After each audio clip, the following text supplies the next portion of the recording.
কোকড়ানো চুল আমার এত ভালো লাগে যে মাথায় কতগুলো বেনুনি করে বসে আছি দেখো। তো আজ ছিল বিয়ে বাড়ি আর দুপুরবেলায় আমি চুলগুলো বেনুনি করে এইভাবেই রেখে দিয়েছিলাম। তো আমি শাড়ি ঠাড়ি পরে এবার আমি বেনুনিটা খুলতে বসেছিলাম। তো বেনুনি খুলতে গিয়ে এত সমস্যায় পড়ে গেছি যে খুলতেই পারছি না। আর আমার ছেলেরা আমার হাজব্যান্ড সব রেডি হয়ে বসে রয়েছে আর আমি বেনুনি খুলতে গিয়ে এখন দেরি হয়ে গেছে, না পেরে আমার ছেলেই আমাকে হেল্প করছে, বলছে মা তাড়াতাড়ি করো নাহলে আজকে বিয়েবাড়ির সব লোক চলে যাবে, তাও আমাদের বিয়েবাড়ি যাওয়া হবে না। দেখো আমার শাশুড়িও রেডি, এসে দেখে কি আমি বসে বসে চুল খুলছি, তাহলে কার না রাগ হয় বলো। তো না পেরে কোনো রকমে তাড়াতাড়ি চুলটা খুললাম। তো দেখো হালকা একটু একটু হয়েছে, তো আমার যেটুকু দরকার ছিল মোটামুটি একটু হয়েছে বলো।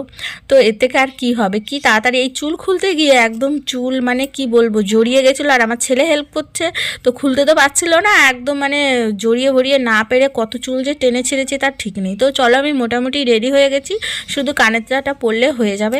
তো চলো আজকের মতো ভিডিওটা এই পর্যন্ত। আমার মতো